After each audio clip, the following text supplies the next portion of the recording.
Alright, Shalom. Before I start, we're going to give all praises to Yahweh, Bahashem, Yahweh Shai, Bahashem, Rachach Korash, to honors the elders and apostles of Great Millstone. Peace, blessings, and salutations to all the elect Akim wa Akwa, learning and teaching in truth and sincerity. Another video of the Spirit, your brother Malak from GMS Detroit. I just got these pictures up. Real basic subject. What is the gospel? What does the word gospel even mean? Right now, I had that picture up with them so-called black people, about to clap and dance and sing, because that's what comes to our mind, when you hear the word gospel, right? A bunch of overweight Negroes getting ready to hop up and dance and sing all Wednesday and all Sunday, talking about Jesus is Lord and all that. But what actually is the gospel? So let's take it back a bit, and obviously we're going to have to go look at that word in the blue letter. Now, you just bring it up on Google, if you didn't know. It says what? In Christianity, gospel refers to the core message about Yahushua Mashiach, his life, death, and resurrection, and the salvation offered through faith in him. It also refers to the four biblical narratives, Matthew, Mark, Luke, and John, right?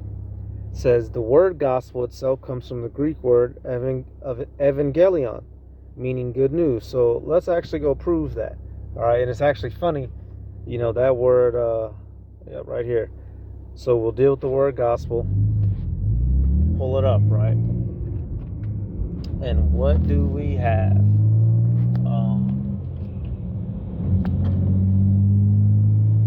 Gospel, evangelion. Literally, G2098. So they're right. Reward for good tidings. Good tidings, otherwise the good news. It says the glad tidings. So this is the meaning of the word evangelion. So first you have to you look into gospel, you see what gospel is.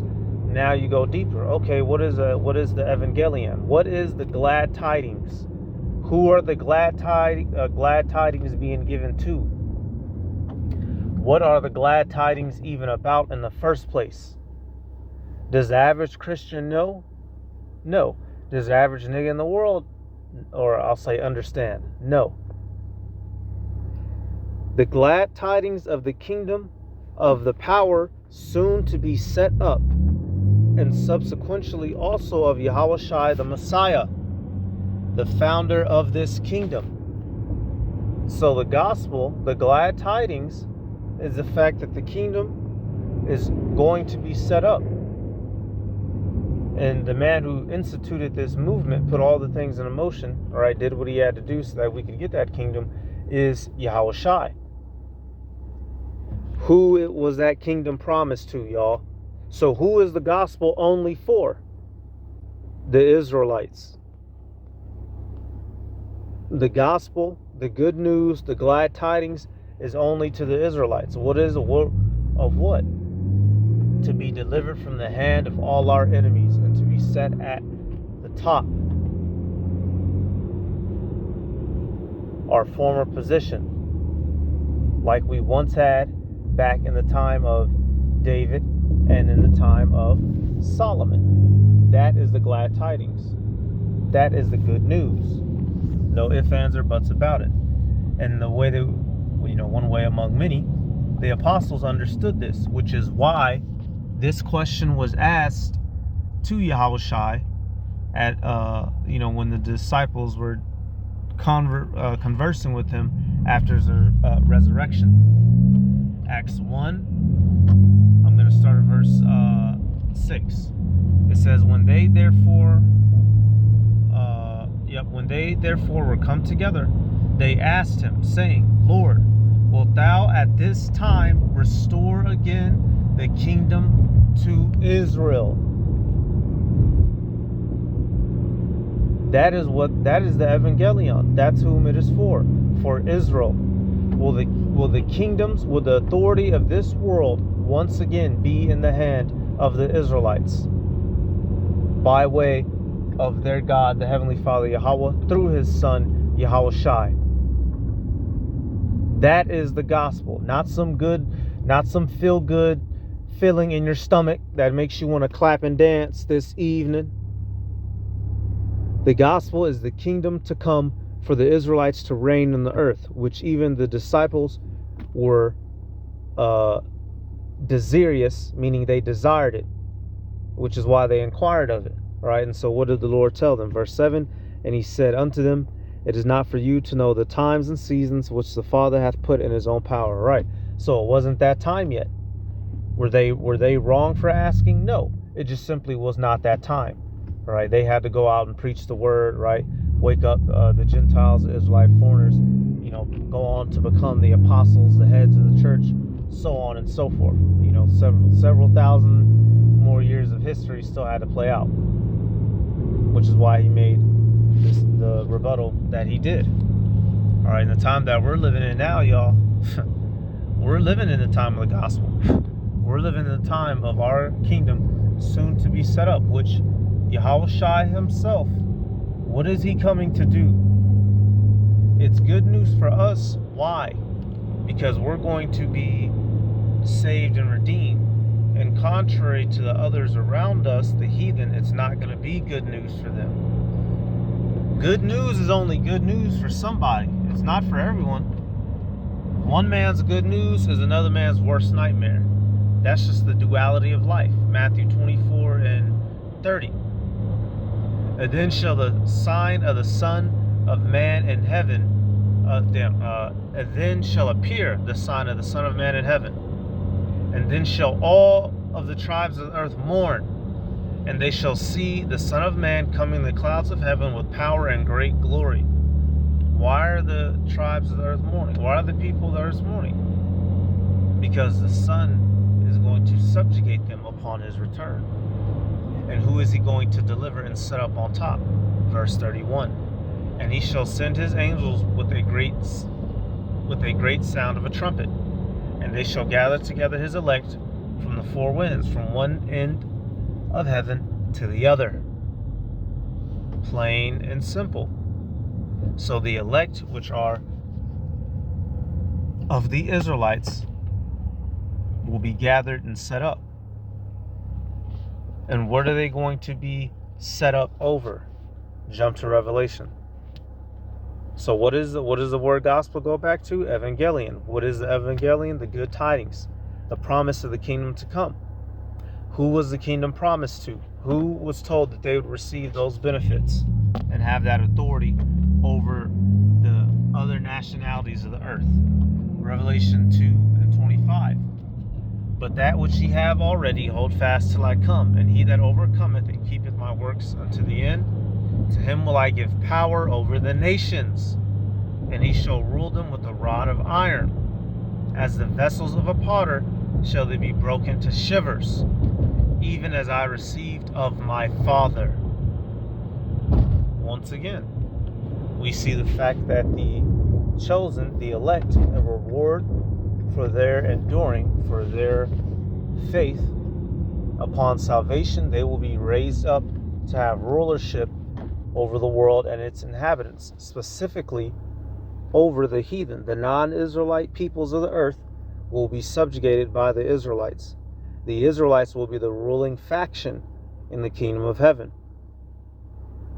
And this promise goes all the way back to David and Solomon. Psalms 2:8. Ask of me, and I shall give thee the heathen for thine inheritance, and the uttermost parts of the earth for thy possession. Thou shalt break them with a rod of iron. Thou shalt dash them in pieces like a potter's vessel. This is the direct quote from that Revelation. The fact that those chosen Israelites, the house of David, would reign over the heathen, vigorously so, a rod of iron. If they get out of line, they will be beaten and stricken into submission. It will not be a kingdom of negotiation. It will not be a democracy. It will be a theocracy, a God rule, and any who disobey will lose their life. That's a part of the gospel. The Israelites ruling under their way of life, under their God, with all other peoples in subjection. Psalms 149:6. Let the high praises of the power be in their mouth and a two-edged sword in their hand. Who's this referring to? The Israelites. What are they about to do with that sword? Verse 7. To execute vengeance upon the heathen and punishments upon the people. To bind their kings with chains and their nobles with fetters of iron.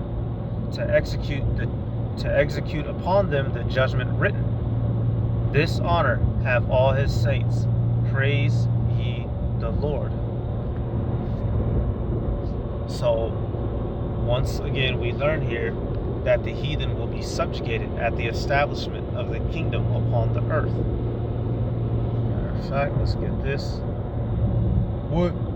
So let's do, because, scoffer, well, anybody can be a saint. Well, in the context of this Psalms, let's see who are the saints. Yep, Psalms 50. Check, yep.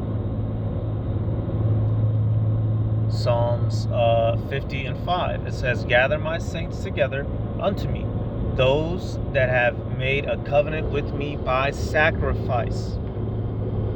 What people made a blood covenant with the Heavenly Father by way of sacrifice? The Israelites. Northern and Southern Kingdom. So those are the only ones who can be those saints, whom will subject the other heathen. It wouldn't make sense for the heathen to subject the heathen. The non-heathen, the Israelites, God's chosen people, will subject the heathen. That is the good tidings.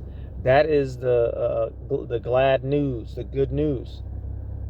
Because in contrast, for all this time, the Israelites, the chosen people, have found themselves in the hand of the heathen.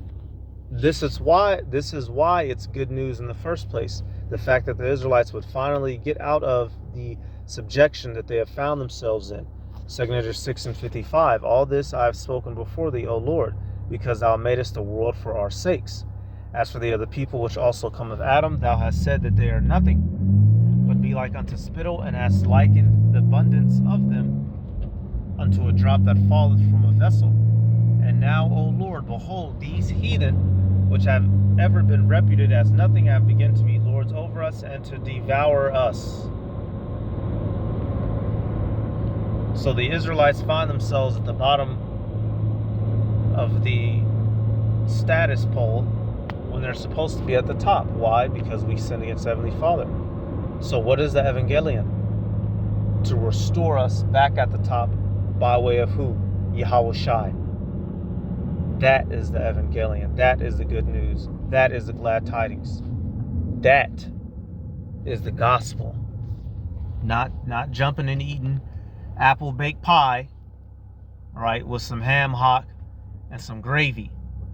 That don't got nothing to do with the reason that the Bible exists. Because these people in the world would have you think that, when the term, you mention the gospel to them, niggas get to sing and get to dance and get to eat it. The gospel is the restoration of the kingdom of Israel, the throne of David. Come on. Verse 58. It says, but we thy people whom thou hast called thy firstborn, thy only begotten, and thy fervent lover are given into their hands. It says, if the world now be made for our sakes, why do we not possess an inheritance with the world? How long shall this endure? Right. This is why the apostles asked Yahawashi what they asked him. Damn, Lord, okay, you're the Messiah. You resurrected. We believe. Is it time yet to get us out of the hands of these people? But at that time, even in that Acts chapter 1, it wasn't time yet, y'all. But the time that we're living in now, over 2,000 some years later, it's almost that time, y'all. That's the good news. That's the glad tidings. Go to another one. Just proving the point. The fact that at the restoration of Israel, we will have dominance over the world and its inhabitants. That is the gospel, quite literally, y'all. To sum it all up, obviously that includes the new bodies, right? Being perfect, no longer sinning, being back in good graces with our power, the Heavenly Father, through His Son Yahawashi's sacrifice. All these things, Right? All our people will be all righteous, Isaiah 60 and 21. All these things are included. All right, and one of the big ones is the fact that Israel will be the leading nation again, so that we can guide this world in righteousness. Because as of right now, it's being steered into evil, which is why everybody's down here suffering and in pain and in sorrow. There's not a single heathen that can rule this world righteously and into guiding light. Only the Israelites can, and that's only possible with Yahushua at the helm. So what is he gonna do when he returns? He's gonna knock all the chess pieces off the board and set us up. Jeremiah 30 and 16. Therefore all they that devour thee shall be devoured, and all thine adversaries, every one of them, shall go into captivity. And they that spoil thee shall be a spoil, and all they that prey upon thee will I give for prey. Once again, this is a part of the gospel, to subjugate these heathen who subjugated us. Verse 17, for I will restore health unto thee, and I will heal thee of thy wounds, saith Yahweh, because they called thee an outcast, saying, this is Zion, whom no man seeketh after. Once again, Israel being restored to its former glorious estate, being healed from the wounds of our enemies, out of their captivities, back into our glorious estate. That's what the gospel is about. Not chicken and dancing, not jumping around in the damn choir with faggots. These people don't know nothing about the Bible. So that's about it, y'all. We give all praises to Yahweh Bahashem, Yahushua Bahashem, Rachakurash to honors to the elders and apostles at Millstone. Peace, blessings, and salutations to all the elect Akim, while Akwath, learning and teaching in truth and sincerity. Shalom.